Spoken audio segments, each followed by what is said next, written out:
Hey, what's up guys, it's your boy Nick and we are back with another video. So for today's video guys, got my boy Raymond in the chair and we're going to be hitting with a high ball fade, and then also he's growing out his beard too as well, so we're going to leave that alone. So let's get into the cut guys. So as you can see, I have my 1 1/4 blade on my detachable clipper, and I'm just going to go ahead and start to knock down the top. Make sure I'm doing smooth consistent strokes. Now that 1 1/4 blade, that's going to be in between a 1A and a number 1 detachable blade. So it gets a little bit closer than the 1A, which would be almost equivalent to a number 1 close. I really like using this guard. He wanted his hair a little bit less than wavelength, so we went ahead and did that, and make sure before this we brushed out his hair, combed it out, checking for any abrasions.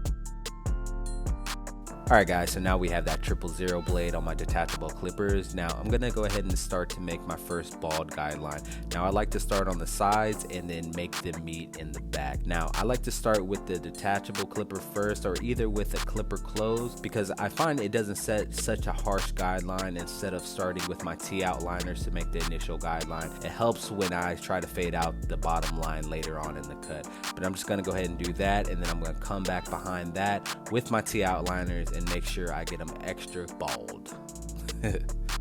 In this tutorial guys, I'm mostly going to be using detachable blades. Over the last couple months, I have found that these detachables just make my life so much easier. This cut, I needed to get through it real quick so I could get you guys this video, so detachables it was.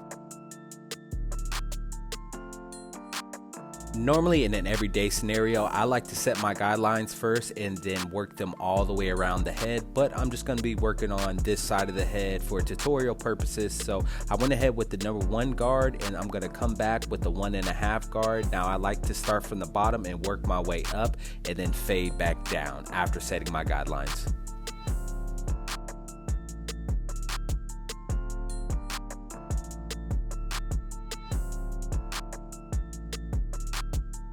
Alright guys, so after I set all my guidelines, I'm going to start with my number 2 and I'm going to start to fade down. And also guys, my purpose isn't to set another guideline, it's just to remove as much bulk as possible so I can start to blend in this top hair to the fade.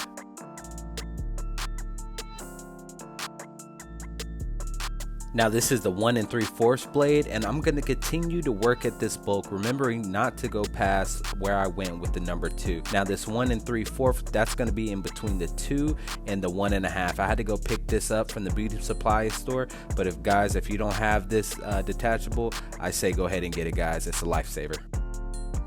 So I forgot to show this one to the camera, but now I have my 1A detachable on my clipper, and I'm just going to continue to work at this line. Now I'm not going to go above where I went with that 1 1/2, but I'm just going to work right below it and continue to try to buff out that line.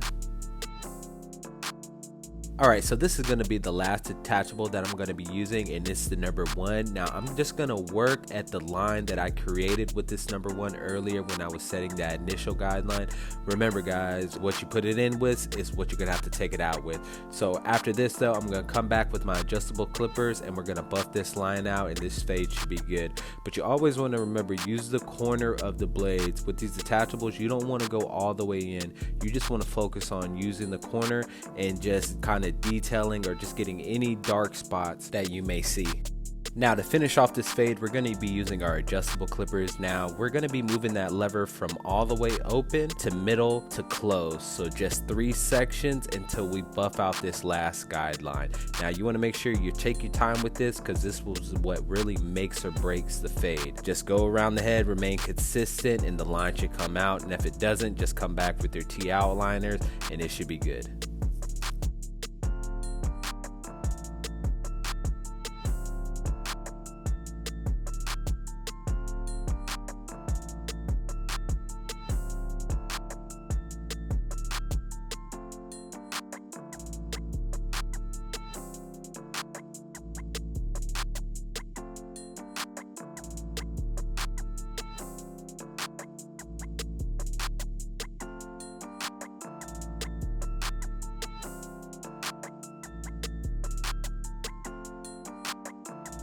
Now I like to call this part the detail portion. Now with my 1/2 guard on my clipper, I'm just going to go around and hit any dark spots that I can see or any imperfections, and I'm really just going to detail guys. So just take a couple minutes to detail, your clients notice it, and your fades will come out extra crispy.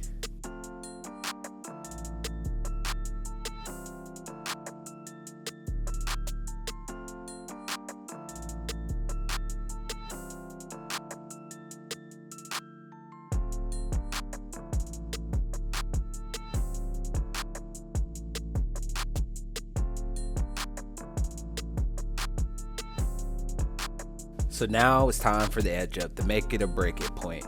So I like to start in the middle and work my way out. Now I also like to face my client towards the mirror. One thing I believe in, the mirror never lies. So if it's straight in the mirror, it's gonna be straight when somebody looks at it. And sometimes it's good to have a second opinion, or even just to look away from the edge up so you can see any imperfections. So I love facing my clients towards the mirror. Now you just wanna tap and move. You don't wanna take the hairline back any. Now you do wanna get it crispy, but you wanna keep it as natural as possible.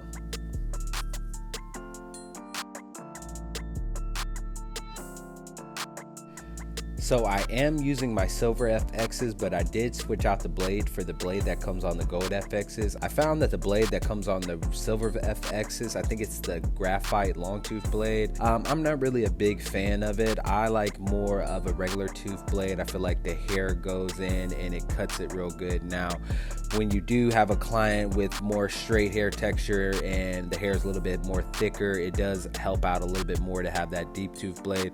But I found with most of my clients, I feel that regular tooth blade just gets that line up crispy.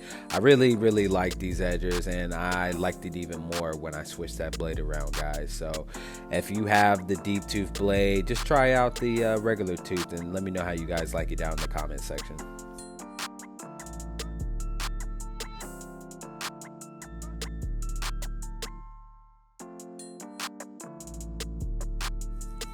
And now it's time for the razor, guys. Now when it comes to using this razor, you make sure you always want to use a fresh razor first. And then also too, when you're using on the client, you make sure that you want to use some type of shave gel. Some people like to do a dry shave. Sometimes I like to, depending on the client's skin and everything else like that.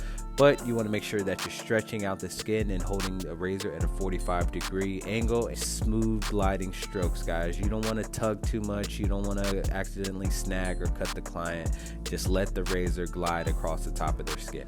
So now it's time to bring the cut home. So I just put on a little bit of foaming wave mousse just to give his hair a little bit of shine. And then I'm also gonna come back with the shears to catch any flyaways. Like I said, the details matter. It may not look like I'm cutting hair, but oh, I am definitely cutting hair. Those little frizzies that are sticking up, I know when I had short hair that used to bother the crap out of me. Well, it still bothers me now, but even more back then. Alright guys, so here's the before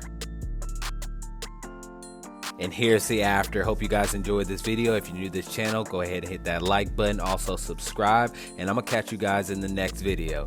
Peace.